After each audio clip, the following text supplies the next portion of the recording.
Third chapter, the inner war.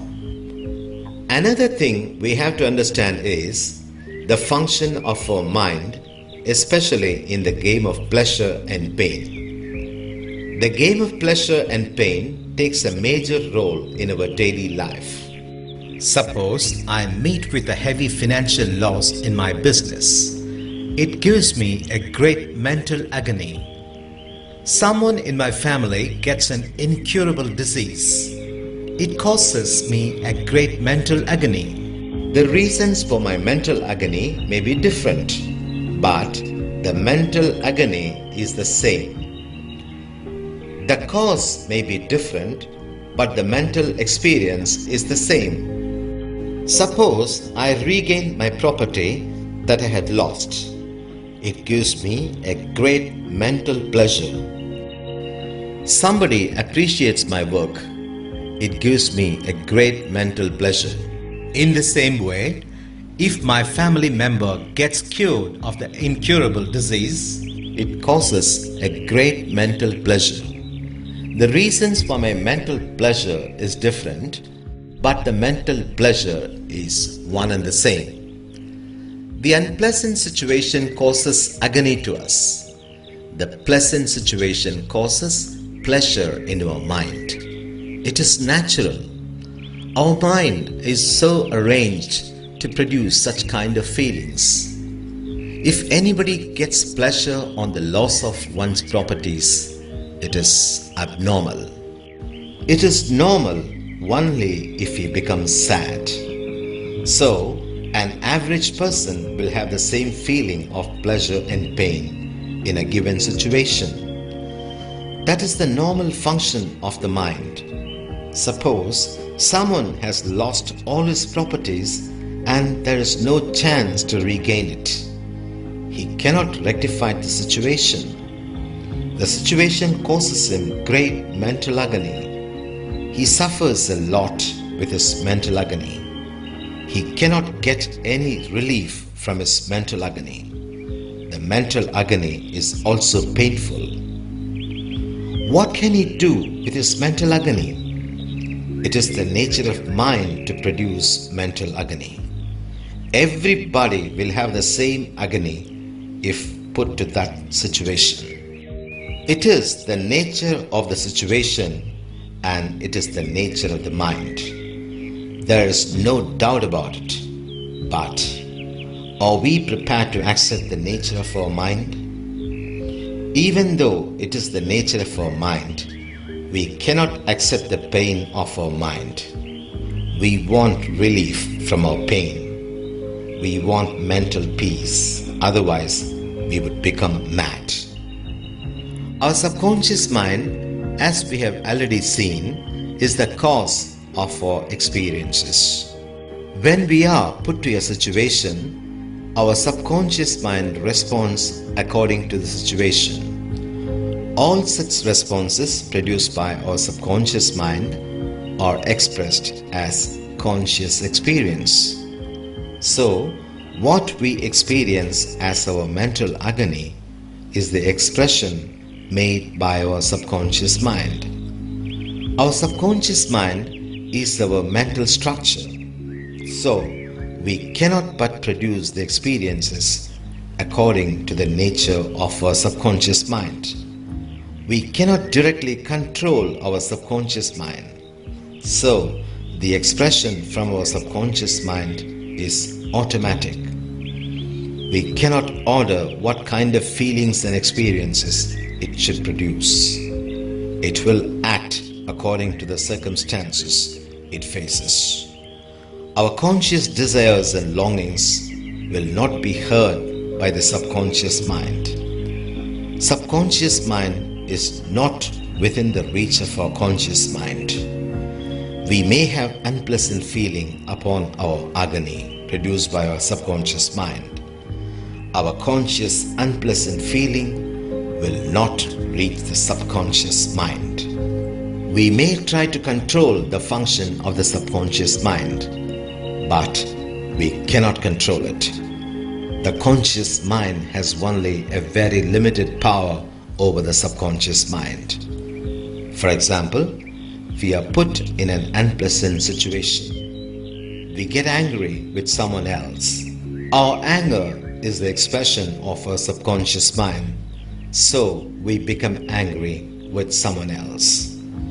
Even though we feel angry with that person, we will be unable to express our anger upon him if he is our superior officer. So we cannot show our anger outwardly. Though we are angry with him, we control our anger within ourselves. We can reduce our conscious expression to a certain extent, but the conscious mind cannot have any control over the subconscious mind. It cannot order the subconscious mind not to produce anger. It will not hear the voice of the conscious mind. It will produce anger in the given situation. But our conscious mind will not accept the truth. It always tries to control the subconscious mind. Our conscious mind is willing to lead a perfect life. We want to be a perfect human being. We want perfection in every aspect of our life.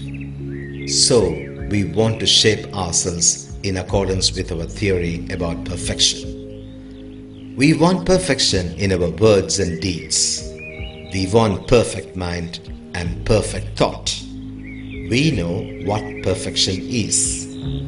We have our own theory for our perfection. We have formulated it according to the vision of noble men and spiritual scriptures. Thereby we feel that love is good, forgiveness is good, patience is good, hatred is bad, revenge is bad, and envy is bad. In the same way, we have a long list of what is good and what is bad. Our conscious mind always strives for the maintenance of good and the removal of bad. But however we may try, our effort will not reach the subconscious mind directly.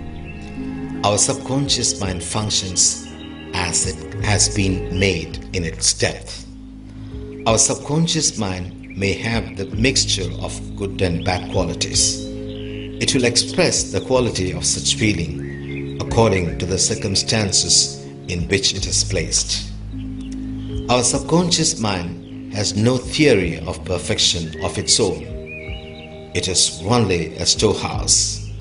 Everything is there. It functions as a machine, as a robot. It will not follow the theory of perfection which the conscious mind is maintaining.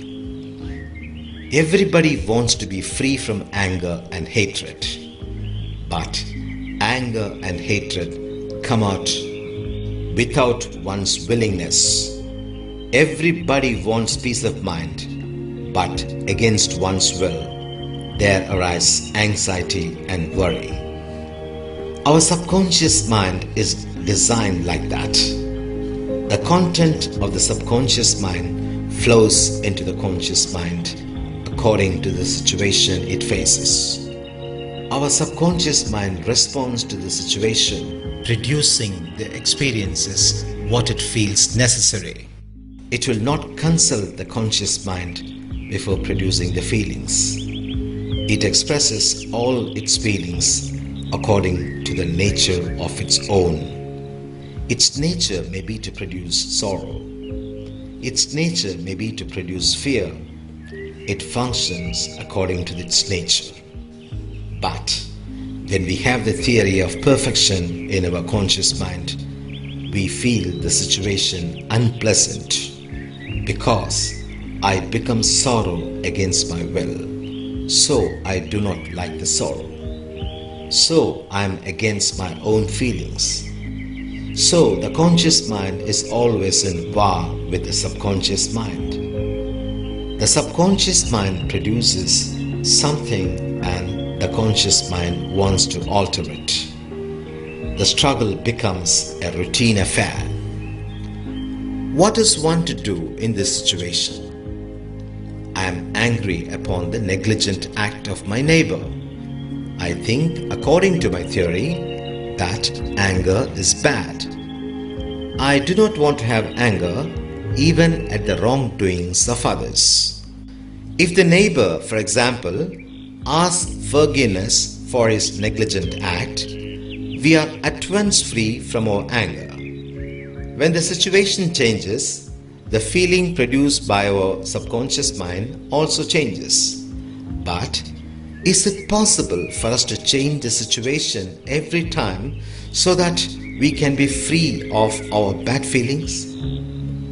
Is it right if one says, I am a good-natured man, if the situation is favorable?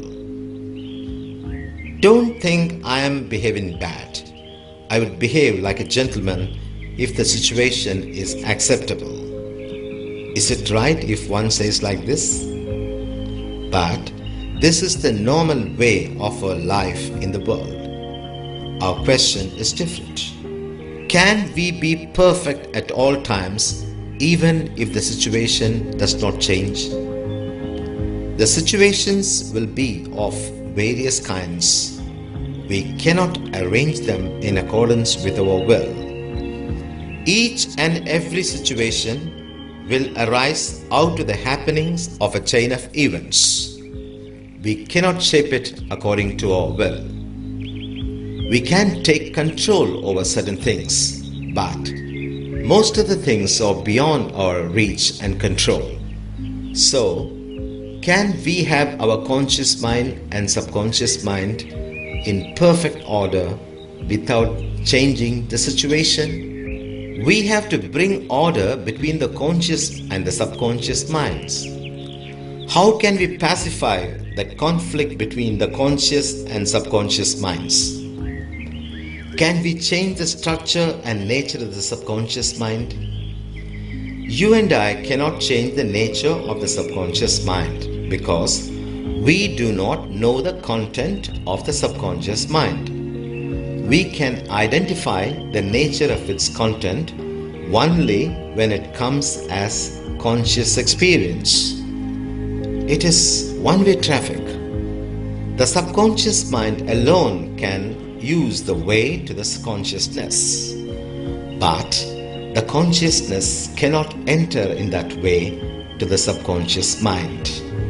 So, we cannot change the nature of our subconscious mind. The only thing left with us is our conscious mind. The conscious mind is our day-to-day mind. We can consciously think out the problem and our situation. We ourselves are consciousness. We are nothing but consciousness. Consciousness is ourselves and we ourselves are consciousness. So, we can think for ourselves and act for ourselves. We do our daily activities with the help of our conscious mind. In other words, the conscious mind does the daily activities. Even from a schoolboy to a greatest scientist, all do their work with a conscious mind. The functional mind is the conscious mind. It does everything in the world. It plans everything and does everything. Day by day, the capacity of the conscious mind increases. It goes up to an enormous extent in the field of science. In the same way, it tries to have control over the subconscious mind. Even though it fails in its attempts, it always tries. It wants to have control over the subconscious mind and control over the feelings of the subconscious mind. In this situation, many noble men render their help to us. They offer us various religious and spiritual practices. There are numerous practices in the spiritual field. No doubt they are powerful. The spiritual practices provide us with a great help to maintain the relationship between the conscious mind and the subconscious mind. Even though we cannot obtain a complete compromise between the conscious mind and the subconscious mind, those practices give us basic needs for success. Even though the spiritual practices help us to a great extent, they have some limitations. When we are doing our spiritual practices, the relationship between the conscious mind and the subconscious mind is brought under control. But the situation will not last long. Moreover, we cannot have spiritual practice at all times without any break. For example, when a person is worshipping God or singing bhajans, he would not get anger easily even though the situation warrants so. Our conscious practice may bring the subconscious mind under control during that particular period. Everybody is doing daily spiritual practices for years, but they are not successful in the act of bringing the subconscious mind and permanent control. Even though it is useful only to a certain extent. All our spiritual practices are very good. There is no doubt about it. But there is also a wrong aspect in the spiritual practices that we hardly take notice of. It gives us a false hope that we can control the subconscious mind permanently through spiritual practices. It gives us a false hope that we can get enlightenment through the spiritual practices. If we do not have the hope, we will try other ways for the permanent remedy.